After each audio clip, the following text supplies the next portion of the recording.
You know what's funny?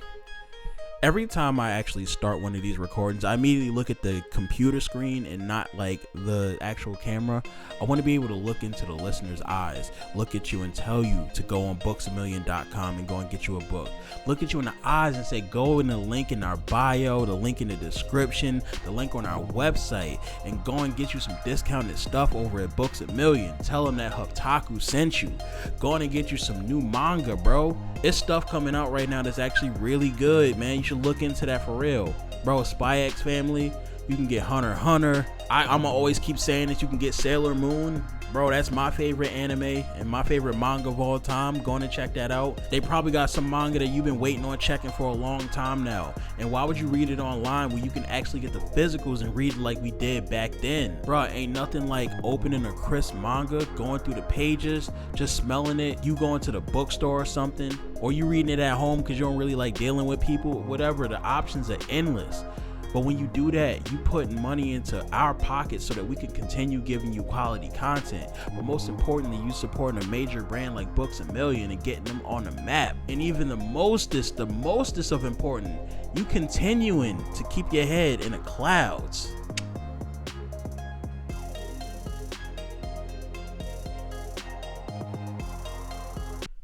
Howdy do, my niggas.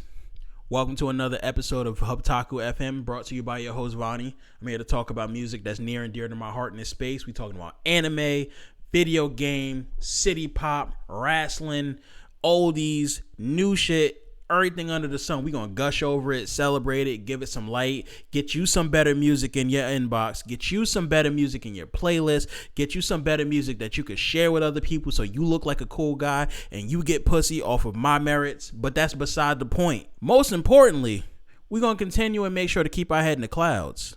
Now, this episode is going to be a bit of a doozy because of the fact that in my backstory of making music, I initially really was more so into production. Started off making beats back in 2010.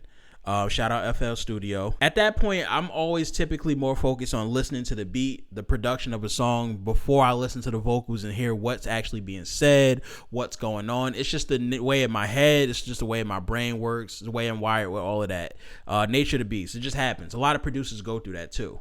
And it's okay. However, every once in a blue, you have artists that come through and their vocals are so prominent, so stellar, so spectacular, just so in your face that it actually forces you to have to go and listen to the vocals first, fixate on the vocals and go back and be like, damn, wait, how that beat go again? Like, if I remember the song based on like the vocal range and what you was doing first on that front before the actual beat, like for me personally, that's an amazing feat. And this artist has time and time again consistently done that with the music that they've put out. Today, I want to shed light on two of this artist's records. And of course, I got the vinyls on deck. And I'm going to show you them joints. Let's start with the first one right now. And the artist I'm talking about is... One day, I'm going to actually do this right here. And it's like going to flow perfectly. I'm going to just be like, ding! But sometimes that shit just don't be going that way. But I'm talking about Phyllis Hyman. Shout out to Philadelphia for bringing us such an amazing music act. The two vinyl records that I'm going to go through, the very first one I'm talking about right here is Somewhere in My Lifetime. So now, Somewhere in My Lifetime, this came out, I want to say 78, 79, somewhere in that range. Was her first record on Arista. Barry Manilow helped with the arrangement, a lot of this shit, so she already had a stellar cast helping her work and cultivate and make this album into what it is, which is why you get a lot of these amazing songs like I Kiss You All Over, So Strange, Living Inside Your Love, Gonna Make Changes, Soon Come Again, Looking for Lovin'. Like, it's bops on top of this album, bro. And this is one of those where I randomly stumbled upon it in a record shop, went back to listen to it, and I was like, God damn, this was the best purchase I'd have made in a long ass time. I was already privy to Phyllis at the time when I bought it. The next record that I'm going to go into introduced me to her actual discography, but at that moment, like, I was already hooked. I already knew what I was going to get into, but it's one of those that when you listen to each album, it just kind of never ceases to amaze you once the vocals hit. And her production's no slouch either. I'm not saying this is a means of this shit on the production. Like, bro, she got some stellar backings on her shit, dog. Like, it's amazing. Fam, on this album, right out the beginning, she came in on this motherfucker talking about, I wanna kiss you all over. Stay with me, lay with me, like, dog. Niggas was out here, bro, when this shit came out. Imagine being like a fly on the wall, or imagine being a person that grew up in this time, able to just like experience this when it first came out. Bro, this in a nightclub had to bang. Like, her music in the nightclubs had to go crazy. Being a fly on the wall when this shit was all being produced, when everything was being made, when she was recording all of this, dog, like, chef's kiss. Like, I can only imagine, bro. Now, I want to jump really quickly to the second album, which is the reason why I got into it in the first place. And I want to tell you a story of how I even stumbled upon Phyllis. The second album, which I got right here, Living All Alone. Shout out, this was circa, I want to say 85, somewhere in that range. This was after Arista Records, if I'm not mistaken. I got to go back and check on that. Don't quote me on this. Nope, I'm right. Arista is not on this one. So this album right here, bro, like, I think this album is actually one of the top selling albums that she's come out with. And I'm gonna tell you exactly why. Right out the gate, when you start this shit, bro, Living All Alone comes on. The very first song, you hear the beat play, the doom doom doom doom doom doom doom doom doom. Like, it's vibes on top of vibes on top of vibes. Then she get to singing, and then you even forget that beat's there because her voice is so alluring and amazing that you're in that trance. Like, you're on this ride. At this point, you stuck. You hooked. If a voice could have been Medusa's glaze, whoa. Glaze, it sounds nuts. If a voice could have been Medusa's gaze, bro, Phyllis Hyman would have been the one who perfected it. Phyllis came, bro, at the end of the first verse talking about some goddamn, I think of how we plan to get married, saying love how I used to know you well. Whoa, whoa, I can't stand this living all alone. At that point, bro, when this shit came out, G, not when this shit came out. I wasn't even alive. I said at this point when this came out, bro, I don't even think I was sperm at that time. Was my dad even? He was probably fucking at that point, but I don't know. I don't want to think about that either, though. Fam, the first time I heard this song and it got to the chorus, at that point, I was crying over a relationship that I wasn't even in at that point. Niggas sitting there at the window pane like, everything I think about reminds me of her. At that time, I'd never had pussy before, but, you know, a man could dream. The funny thing about this album is, I don't know, just the range.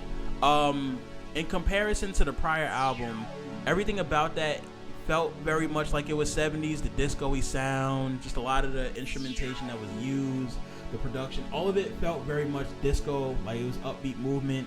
And she been known to do some ballads here and there. There were ballads on the other album too. This one kept the same tempo to an extent, but also felt a lot more synthy.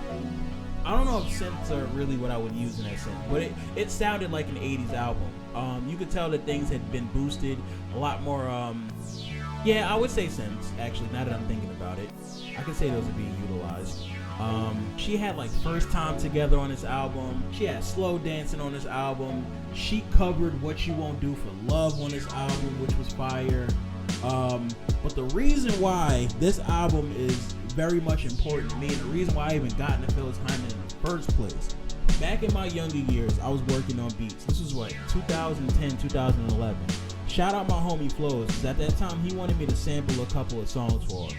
And in that actual batch, one of the songs happened to be Ain't You Had Enough Love, Baby, from my heart.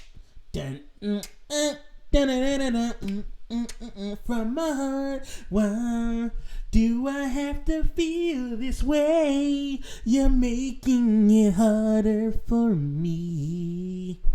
It's true that I play a dangerous game with your heart, but now I see that I realize this guy stinks. Like, bro, when that shit comes on, every time I listen to it, I can't not listen to it at least 3 times. I have to spin it. And this was one of those times I really tried to make something out that beat. The beat ended up being very trash, by the way. It never got used. However, It did unlock a full-on list of just samples that I could use in the future from Phyllis, but more importantly, it unlocked a whole discography that I needed to tap into that I didn't even know existed at that time until I got it. Shout out to Phyllis for sending me that. I'm sorry that beat was garbagejuice.com. However, thanks for the thanks for the rec. Now, while I do think it's important to talk about Phyllis's past and talk about, everything that led up to her death, unfortunately, I don't want to speak about that on this space because of the fact that I feel like that's something you should definitely search and look into for your own accord.